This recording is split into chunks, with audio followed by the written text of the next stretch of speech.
राधे राधे मेरी YouTube family. तो चलिए आज मैं आपके साथ शेयर करने जा रही हूँ होममेड घेवर की रेसिपी। सावन का महीना शुरू होने वाला है। तीज और रक्षाबंधन की एक खास मिठाई होती है घेवर, जिसको हम बाजार से लाके खाते हैं। लेकिन मैं गारंटी देती हूँ आज की ये वीडियो देखने के बाद आप बाजार से घेवर नहीं लेके आओगे। चलिए इसको घर पे बना के तैयार कर लेते हैं। यहाँ पर ये मैंने एक पैन रख दिया है। इसमें डाल दिया है 200 ग्राम के जितनी चीनी और 200 ml के जितना पानी, यानी बराबर बराबर पानी मैंने यहाँ पे डाल दिया है। वीडियो को बहुत ही शॉर्टकट में लेके चलूँगी और आपको मेन पॉइंट बताती चलूँगी ताकि आपका घेवर एकदम परफेक्ट और अच्छा बने। तो यहाँ पर चीनी घुलने तक ही केवल हमें इस चाशनी को पकाना है, कोई तार वाली चाशनी नहीं बनानी है। चाशनी बन के तैयार हो चुकी है। दूसरी तरफ हमने यहाँ पे रख दी है एक कढ़ाई और इसमें लेंगे हम 1 लीटर के जितना दूध। तो मेरे यहाँ पर दूध की बड़ी समस्या हो रही है, बच्चों को पीने के लिए दूध नहीं मिल रहा है, रेसिपी के लिए तो मिलना नामुमकिन है। तो मैंने यहाँ पर अमूल का फुल क्रीम वाला दूध ले लिया है और ये 1 लीटर दूध है। तो इसकी हमें रबड़ी बनानी है। अब घेवर में 1 2 3 तो नहीं बनाऊंगी, घेवर आज बहुत सारे बनने जा रहे हैं, तो जिसके लिए मुझे जो हमारी रबड़ी है वो भी बहुत ज़्यादा चाहिए होगी। तो इसके लिए हम एक ट्रिक लगाएंगे। तो चलिए आगे वीडियो में आपको बताती हूँ।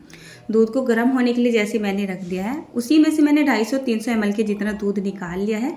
इसमें 50 ग्राम के जितना मिल्क पाउडर डाला है और 3 छोटा चम्मच के जितना कस्टर्ड पाउडर डाल दिया है और इसको अच्छे से मिक्स कर लेते हैं। इसमें लम्स नहीं रहने चाहिए। इधर देखिए दूध में उबाल भी आने लगा है और बहुत ही अच्छे से गर्म भी हो रहा है। तो इस स्टेज पर हम यहाँ पे डाल देते हैं 200 ग्राम के जितनी चीनी। मीठा आप अपने टेस्ट के हिसाब से यहाँ पे डाल सकते हैं कि कितना मीठा अपने घर में खाना पसंद करते हो। हमने यहाँ पे चाशनी भी बना रखी है चीनी की, तो मीठा कम रखेंगे ज़्यादा सही रहेगा। और ये तैयार क्या हुआ, मिल्क पाउडर का घोल और जो हमने ये कस्टर्ड पाउडर का जो घोल बनाया था उसको यहाँ पे डाल देंगे। तो आप देखोगे जैसे ही हमने यहाँ पर ये घोल डाला है, जो दूध है इसकी जो कंसिस्टेंसी है, इसका टेक्सचर एकदम गाढ़ा होना शुरू हो गया है और साथ में इसका कलर भी चेंज हो चुका है। हमें यहाँ पर कोई भी केसर वेसर डालने की ज़रूरत नहीं पड़ी है। ऑटोमेटिक ये केसरी रबड़ी हमारी बन के तैयार हो चुकी है। गाढ़ा होने तक पका लेंगे, ठीक है। उसके बाद यहाँ पर एक बड़ी सी बाउल ले लेते हैं और उसमें डाल लेंगे करीब 100-125 ग्राम के जितना घी। घी को हमें गर्म करके ले लेना है। उसके बाद हम यहाँ पर थोड़े से आइस क्यूब ले लेंगे और इसका एक मक्खन टाइप बना के तैयार करेंगे। अच्छा, इस मेथड को करने से क्या होता है हमारे घेवर में, अगर जैसे हमने यहाँ पर गर्म दूध लिया है, हमने यहाँ पर गर्म घी लिया और उसमें आइस क्यूब डाल के इस तरीके से इसका मक्खन बना रहे हैं, तो इससे क्या होता है जो हमारा घेवर है ना वो बहुत ही अच्छा जालीदार बनता है, उसमें ना एक फुलावट आती है। तो ये वाला मेथड करना बहुत ज़रूरी है। जब आपका घी एकदम मक्खन वाली फॉर्म में आ जाए और ये आइस क्यूब यहाँ पे बच जाए तो इसको हमें निकाल लेना है।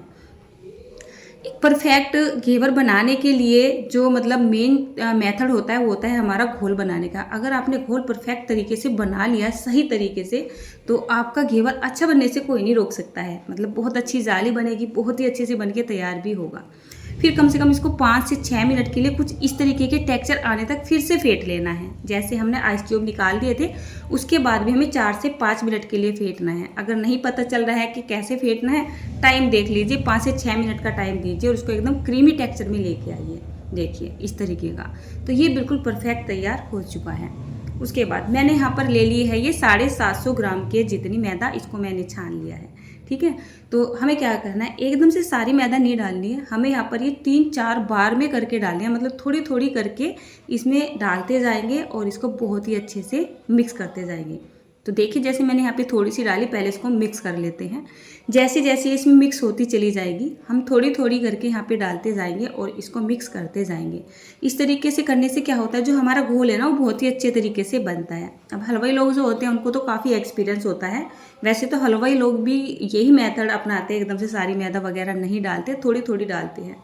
लास्ट में आगे मैंने यहाँ पर ये 750 ग्राम के जितनी सारी की सारी मैदा डाल दी है और इसमें मैंने पानी डाल दिया है और कुछ इस तरीके से मुट्ठियों से इसको रगड़ते हुए, कुछ हथेली से रगड़ते हुए। कहने का मतलब ये है हमें जो ये घोल तैयार करना है एकदम से लम्स फ्री घोल बना के तैयार कर लेना है।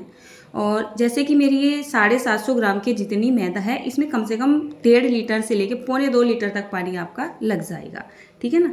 तो देखिए इस तरीके से हमें एकदम लम्स फ्री घोल बना के तैयार कर लेना है। घोल हमें एकदम से पतला बना के तैयार करना है। आपका घोल जितना पतला होगा और जितना परफेक्ट तरीके से बन के तैयार होगा, आपके घेवर में इतनी ही अच्छी जाली बनेगी। अब इसमें यदि कोई लम्स वगैरह, कोई गुठली वगैरह रह गई होगी तो उसके लिए हमें क्या करना है, दूसरी बाउल ले लेनी है, दूसरा बर्तन ले लेना है।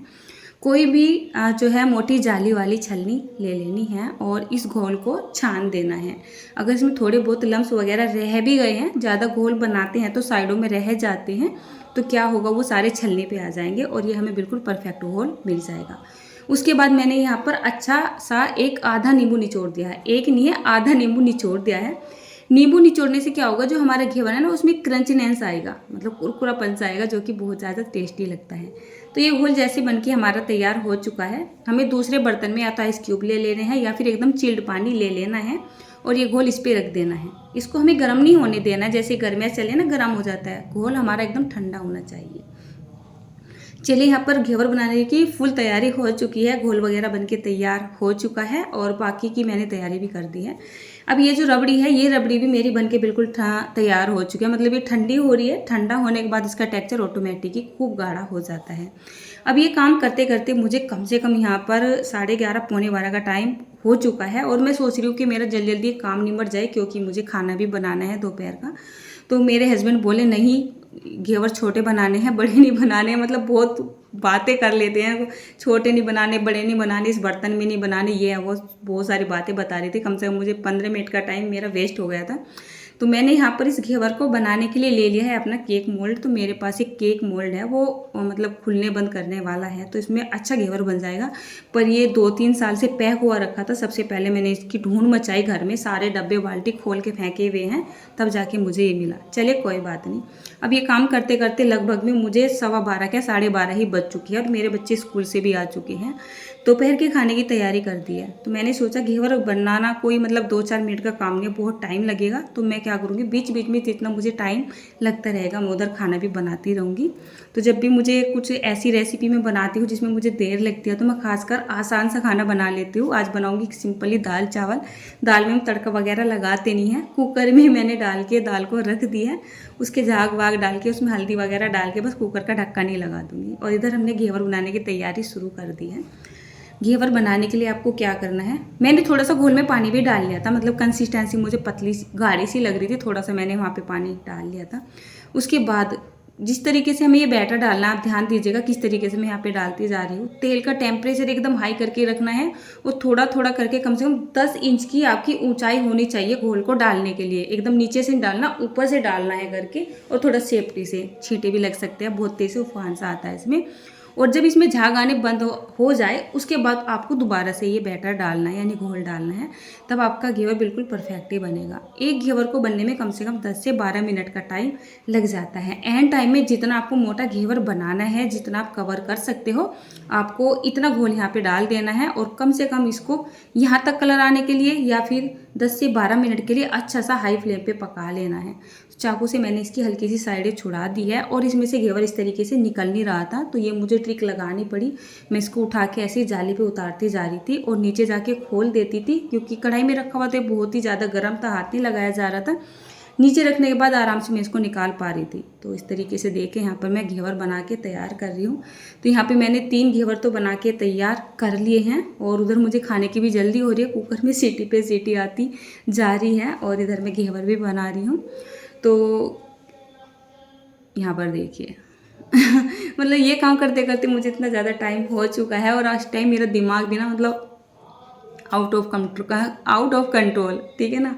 वो इस वजह से हो रहा है क्योंकि अभी मेरे घेवर बने नहीं है, केवल 3 ही बने हैं और अभी यहाँ पर 3 घेवर और भी बनेंगे, अभी और भी ज़्यादा टाइम लगेगा और मुझे खाना बनाने का बिल्कुल भी टाइम नहीं लग रहा है। और लगभग में 1 बजे का टाइम, 1 बजे का क्या है, 1 से सवा बजे का टाइम हो ही चुका है, मतलब खाने में देर होती जा रही है। तो दाल वगैरह तो मेरी बन चुकी है और बस मैंने कढ़ाई में ऐसे ही डाल दिए हैं चावल। तो मैं इधर जितना मुझे टाइम लगता जा रहा है, मैं इधर घेवर के साथ भी लग रही हूँ, क्योंकि घेवर जब हम डालते हैं, मतलब कढ़ाई के अंदर डालते हैं, तो हमें बीच में थोड़ा सा टाइम मिल जाता है, क्योंकि उसमें लगातार जो है ये घोल नहीं डाला जाता है, धीरे धीरे करके ही डाला जाता है। एंड टाइम में क्या हो रहा है, अब मेरी केवल यहाँ पर चपातियाँ रह रही हैं, यानी कि रोटियाँ बनानी रह रही हैं। चावल भी बन चुके हैं, दाल भी बन चुके हैं और टाइम बहुत ज़्यादा हो चुका है। तो मेरे हस्बैंड बोले चल तेरा ये लास्ट वाला घेवर रह रहा है, अच्छा बनेगा अच्छा है, बुरा बनेगा बुरा, चल इसको मैं बना देता हूँ और तू वहाँ पे रोटी वगैरह सेक ले। अब मैंने इनके हाथ में ये चमचा तो थमा दिया था, बट इनसे ना वो कवर नहीं हो रहा था, मतलब इधर उधर घोल जाके गिर रहा था, एकदम सेंटर में नहीं गिर रहा था। जब घोल इधर उधर गिरता है तो घेवर कहीं से मोटा कहीं से पतला, कहीं जाली आती है कहीं जाली नहीं आती है, कुछ इस तरीके से बनता है। तो बस उन्होंने वापस से मुझे दे दिया था। तो चलिए दोस्तों, मैंने क्या किया, खाना वाना बनाने के बाद, खाने के बाद कम 2-3 घंटे का बिल्कुल रेस्ट दे दिया, और उसके बाद अब मैं शाम के टाइम में, या फिर ऐसा मान सकते हो 5 बजे के करीब, मैं ये रेसिपी कंप्लीट कर रही हूँ अपनी। तो यहाँ पर देखिए जो चाशनी है वो भी अच्छे से ठंडी हो रही है, और मेरे घर में बहुत ही कम मीठे के घेवर पसंद किए जाते हैं, तो मैं चाशनी यहाँ पे बहुत ही कम डाल रही हूँ। उसके बाद यहाँ पे रबड़ी देखिए, जो रबड़ी है ठंडी होने के बाद एकदम ठीक हो चुकी है, बहुत ही बढ़िया रबड़ी। केवल 1 लीटर दूध से इतनी सारी रबड़ी बन के तैयार हो जाए, मज़ा आ जाता है, ठीक है ना। तो यहाँ पर ये मैंने रबड़ी भी डाल दी है। उसके बाद अपनी पसंद के आप कोई भी ड्राई नट्स वगैरह यहाँ पे डाल सकते हैं। मैंने थोड़े से इसको पिस्ता से गार्निश कर दिया, और साथ में काजू से भी गार्निश कर दिया है। और बच रहे हैं मेरे पास ये 2, क्योंकि दोपहर के टाइम में जो बाकी के 3 थे ना, वो तो भोग लगाया गया था और बच्चों ने ऐसे ही खा लिए थे खाना खाने के बाद। फिर अब ट्यूशन में गए हुए हैं बच्चे, तो बच्चे 6 बजे आएंगे, बोल लेते मम्मी हमें घेवर खाना है, आप इनको भी बना के दे दो। तो बच्चों के आने से पहले मैं इनको कंप्लीट कर देती हूँ। तो ये वाले जो घेवर मैं पिछले 7 साल से अपने घर में बनाती आ रही हूँ, बहुत ही ज़्यादा सभी को पसंद आते हैं। मतलब काफ़ी दिन से बच्चे बोल रहे थे मम्मी घेवर बना के दो, घेवर बना के दो, बट इनको बनाना मतलब बहुत थोड़ा टाइम ज़्यादा लगता है। कहने का मतलब 1-2 पीस बनाना हो तो जल्दी से बन जाता है, बट मैंने यहाँ पे 6 पीस बनाए हैं, और इस सीज़न का मैंने काम ख़त्म कर दिया है। जब तक घेवर मतलब चलते रहेंगे, अब बच्चे याद नहीं करेंगे, बस एक ही बार बना के मैंने इनको छका दिया है। अच्छा, मैं आपको एक बात और बताना चाहती हूँ, आज मैंने इनको रिफाइंड में बनाया है। ज़्यादा करके इनको घी में बनाया जाता है, और मैं थोड़ा पछता भी रही हूँ, मुझे ना ये घी में बनाने चाहिए थे, बट हम वनस्पति घी खाते नहीं हैं, तो और घर का देसी घी मेरे पास इतना है नहीं।